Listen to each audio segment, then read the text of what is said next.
Okay, you're probably wondering why we are outside here in my garden. I wanted to show you not only what's in my bag, but what's my mobile editing workstation.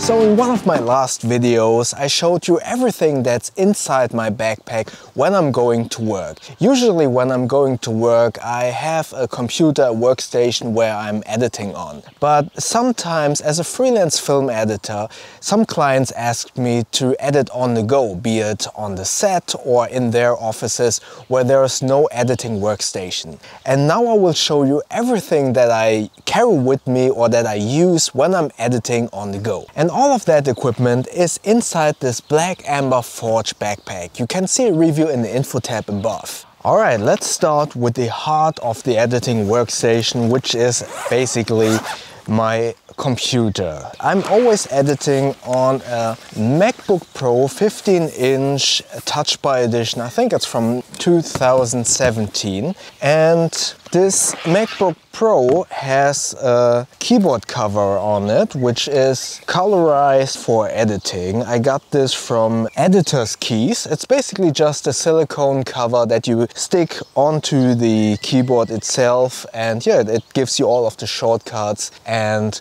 colorizes all the keys so you can see the keys from your peripherals. I edit on Avid Media Composer, but also on Adobe Premiere. And yeah, and this silicone cover also protects your keyboard from dust, or maybe if you're eating cookies, all of the crumbs won't get between the keys but will land on the silicone cover. But speaking of the keyboard itself and the computer itself, it is 15-inch and you have a lot of real estate on the monitor, but I always carry a secondary monitor with me because sometimes the client doesn't have any monitors available. Obviously, he hires me and my editing station because there is no workstation in their offices or on their set. Therefore, I bring another portable monitor with me. This monitor is made by Memteq, M-E-M-T-E-Q. And it's not like a specific editing monitor. It just gives me some more real estate for all the bins. The client can look on this monitor while I'm editing on the computer. This has a magnetic cover and stand with it.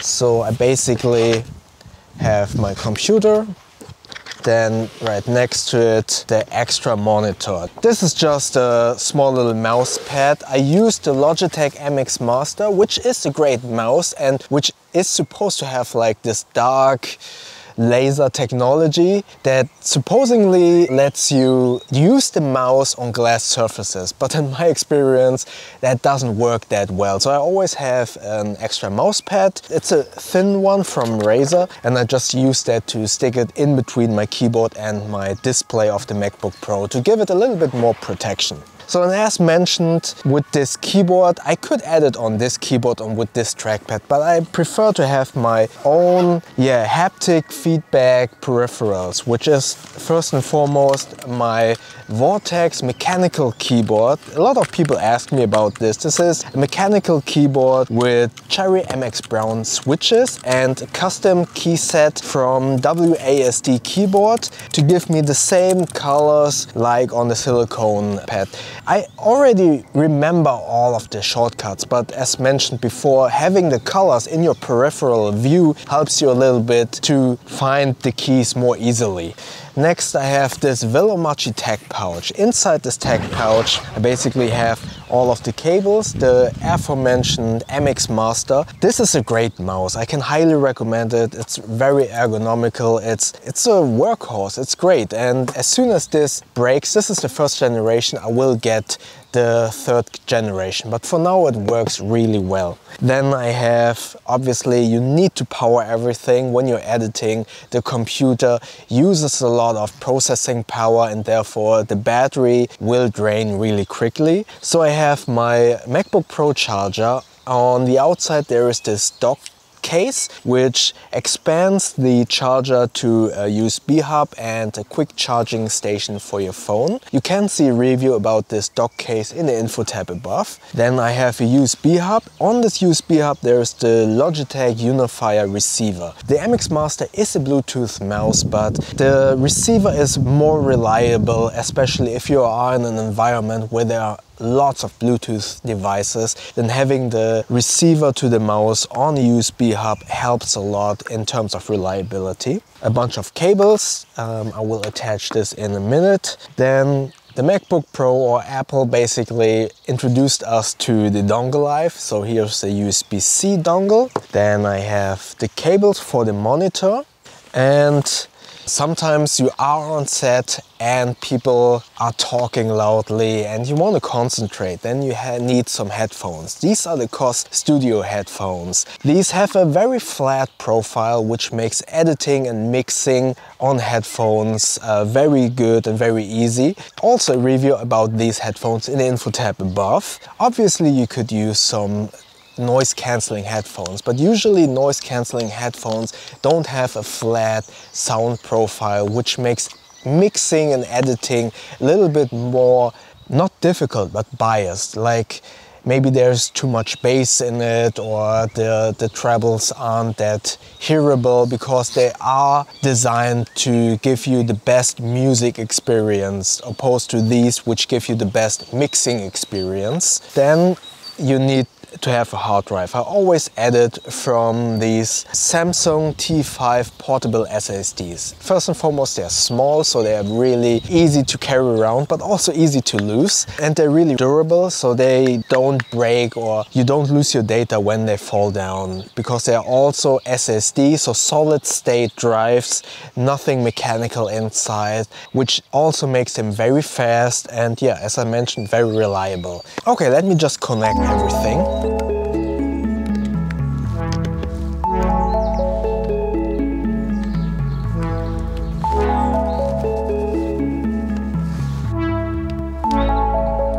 So yeah, now I connected all of the cables, and as you can see, this is my mobile editing workstation. As this is a temporary solution, as mentioned, I go into a different office of a client or on set. There is no cable management. It does look a little bit untidy, but it doesn't have to look neat. It has to work. And yeah, this works for me pretty well. I only need a desk that is about yay big, so I have enough space to put all of these items on the table. And as mentioned, I could work just from the MacBook Pro, but yeah, if you're sitting maybe 8 hours on set and you want to edit, you also want to have everything as comfortable and as ergonomically as possible. So having your own keyboard, a mouse like the Logitech MX Master helps a lot. Furthermore, the 15-inch is plenty, but I would highly recommend to get an external monitor like this Memtech HD monitor. It's a USB-C monitor. It's not a professional grade monitor, so you can't do any color corrections on there. But for editing, when you need some screen real estate for your bins, or you want something where your client can look onto when you are editing, see the final movie as you're editing, then this is really great. It has some speakers, but when you're editing and there's a lot going on, I would also highly recommend to have some headphones. These COS Studio headphones have a flat profile, so mixing on them is really good. Obviously, you could also use other headphones, but for mixing, a flat sound profile helps a lot, and have something that covers your ears so the outside noise isn't that distracting. Yeah, for me, all of this works really well. Obviously, with this lockdown, I'm not going to any other offices, or I'm not working on set, so this is not something that I use at the moment in this configuration, but the MacBook Pro, the keyboard, the mouse, all connect at home to my LG monitor on my desk, on my stationary desk, where I always edit either client work or these YouTube videos. Yeah, but this really works well for me. Everything fits quite well into the Black Amber Forge backpack or any backpack with around 20 liters. The Memtech HD USB-C monitor is fairly slim, and together with the MacBook Pro, I think it has a thickness that is quite manageable. And in terms of dimensions, these are fairly similar. So the monitor and the MacBook Pro are about the same in terms of footprint. So everything fits quite well into any 20-liter-ish backpack. It does get pretty heavy, all of this stuff, but I usually don't carry all of this stuff on a day-to-day basis, only when the client requires me to have a mobile editing setup with me. So yeah, I know this is nothing about backpacks and the lockdown is still going on, but they start to loosen the rules and the regulations a little bit. So hopefully